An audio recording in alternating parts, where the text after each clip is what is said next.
मेरे all India cycle tour for chess का 20 मतलब 20वां दिन है और आज मैं आया हूँ बरीगिरी करके एक छोटे से गांव में आया हूँ। ये कागल तालुका में आता है।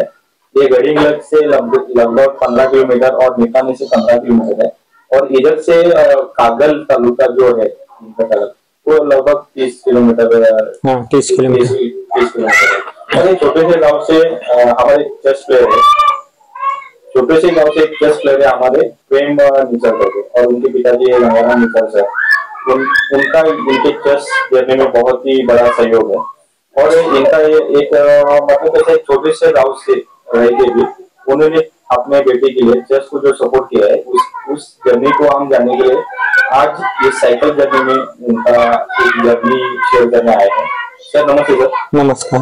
सर आप चेस के बारे में इतना रुझान कैसा होगा, रुचि कैसा होगा, आप अपने लैंग्वेज में बता सकते हैं मराठी में?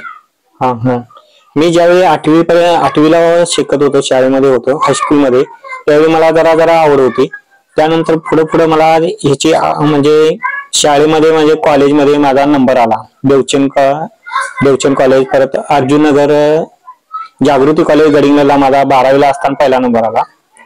त्यामुळे माझी आवड जरा आणखी वाढली। त्यामुळे मी कोल्हापूरला टुर्नामेंट खेळायला जात होतो, शाहू चषक वगैरे भरत चौगले सरांच्या टुर्नामेंट खेळायला जात होतो। तिथं माझा काय टिकाव लागला नाही, म्हणजे तिथं गेल्यामुळे मला काय झालं, जे आंतरराष्ट्रीय नियम आहेत ते भरत सरांनी मला सांगितले, ते मला अगोदर काय माहिती नव्हते जास्त। त्यानंतर मला परत आवड निर्माण झाली। नंतर मी हे क्षेत्र सोडलं आणि एक 10 वर्ष गॅप ठेवला। मग 10 वर्षानंतर मी काय झालं, माझे त्यामध्ये लग्न वगैरे झालं, नंतर मुलगा चिरंजीव झाला प्रेम। त्यानंतर मला आणि परत इच्छा अशी झाली की मुलग्याला बी चेस काहीतरी आपलं करिअर करण्यासाठी म्हणून एक चांगली संधी म्हणून एक चेस शिकवावा, असा हे गेम चांगला वाटला मला। आणि मुलग्याला मी त्यामध्ये 6 वर्षापासून मी त्याला ट्रेनिंग देत आलोय आणि आता त्याने इतकं जबरदस्त म्हणजे ह्यामध्ये त्यानं हे केलेलं आहे। ट्रॉफी वगैरे त्याने जाईल तिथं मेडल वगैरे ट्रॉफी वगैरे त्याने 1, 2, 3 मध्ये आता तो एज ग्रुप मध्ये असतो, अतिशय चांगला खेळतो आणि आता तो मला सुद्धा वर चढवतोय। त्याच्यासाठी मी आता चांगला कोच पण बघणार आहे त्याला, कारण पुढे जाण्यासाठी। सर यासाठी तुम्हाला म्हणजे काही म्हणजे अडचण म्हणजे काही म्हणजे तुम्हाला स्पॉन्सर वगैरे तुम्ही आतापर्यंत काही बघितलेले आहेत? स्पॉन्सर वगैरे बघितलेले आहेत।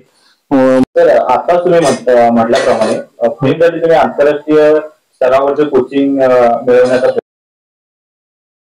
तर आता तुम्ही म्हटल्याप्रमाणे तुम्ही आंतरराष्ट्रीय स्तरावरचं कोचिंग मिळवण्याचा म्हटल्याप्रमाणे तुम्ही आंतरराष्ट्रीय स्तरावरचं कोचिंग मिळवण्याचा आता कागल तालुक्यात म्हटलं तर कागल तालुक्यात याचा 1 नंबर आहे आणि आर्थिक बाबीकडून जरा सपोर्ट मिळाला पाहिजे।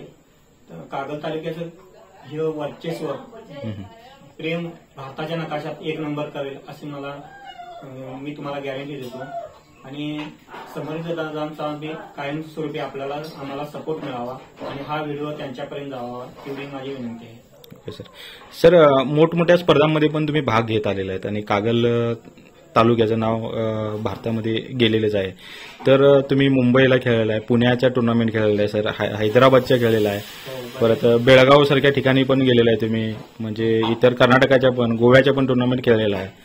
तर अशा ठिकाणी बरेच तुम्हाला खर्चिक बाब आलेली आहे आणि खरंच तुम्ही सर ह्या ग्रामीण भागामधून कागल सारख्या तालुक्यामधून तुम्ही बुद्धिबळाला एवढं प्रोत्साहन देत आहे आणि खरंच मी समरजित दादा घाटगे सरांना विनंती करतो की त्यांनी प्रेमच्या बुद्धिबळ क्षेत्रामध्ये करिअरला नक्कीच सपोर्ट करावा आणि कागल तालुक्याचं नाव भारतातच नाही तर सर आंतरराष्ट्रीय पातळीवर प्रेम नेईल अशी आपण इथं हे करूया सर। सर तुम्ही ह्याच्या पुढे आता सध्या टुर्नामेंट कोणती खेळणार आहात? सध्या आता 24 तारखेला महावीर म्हणून कोल्हापूरमध्ये आहे, ताराबाई पार्क येथे खेळणार आहे। अंडर 11 मध्ये हा प्रेम खेळणार आहे सर। ओके सर, तुम्ही प्रेमला नेहमी खेळवत असता सर? प्रेमला मी रोज 4-5 गेम आम्ही खेळतोच, प्रॅक्टिस त्याला जबरदस्त असते माझी। आता इतकी जबरदस्त खेळतोय की मला सुद्धा तो चेकमेट म्हणजे जबरदस्त करतोय। ओके सर, त्याचं शैक्षणिक ह्याच्यामध्ये कसं आहे, म्हणजे अभ्यासामध्ये तो कसा आहे सर? अभ्यासामध्ये काय झालंय, चेसच असा आहे की गेम गणितासारखा आहे, म्हणजे गणितात तर त्याला पैकीच्या पैकी मार्क पडतात आणि ज्यावेळेस ते शिक्षक सांगतात ते एकदम त्याचं कॉम्प्युटर आणि त्याच्या डोसक्यामध्ये फिटिंग असते. म्हणजे यामध्ये बुद्धीची क्षमता कशी आहे, एकाग्रता आहे, तशा पद्धतीने शाळेमध्ये सुद्धा तेच आहे. त्यामध्ये तो कोणत्याही विषयात नापास फेल होण्याची काही गरज नाही, एकदम पैकी चांगले मार्क पडतो. म्हणजे 75%च्या वर असे मार्क कायमस्वरूपी असतात. ओके सर, आता आपण थोडं प्रेम करणं पण जाणून घेऊया. प्रेम, तुला बुद्धिबळ खेळामध्ये घरच्यांकडून सपोर्ट लाभलेला आहे आणि आम्ही बघतोय की ट्रॉफ्या आणि मेडलनं पूर्ण कपाट भरलेलं आहे. तर तू तुझ्या बुद्धिबळच्या ह्याच्यासाठी घरच्यांचे आभार कसे म्हणशील? आई वडिलांचा मला सपोर्ट आहे. मग आम्हाला पप्पा त्यासाठी घेऊन जातात. मला ग्रँड मास्टर करण्याची त्यांची स्वप्ने आहेत व मी ग्रँड मास्टर बनणार आहे.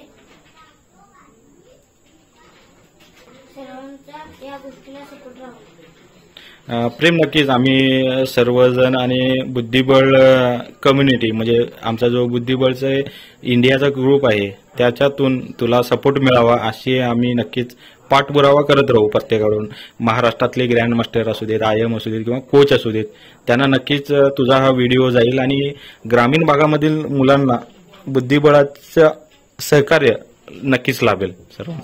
सर धन्यवाद तुमचा अनुभव शेअर केल्याबद्दल. आणि ह्या ट्रॉफ्याज वगैरे आहेत बघून खरंच आम्हाला पण वाटते की बुद्धिबळ शिकावं आम्ही पण आणि बुद्धिबळ खेळलं पाहिजे पोरांनी. खरंच चांगलं आहे. नमस्ते सर, थँक्यू सर.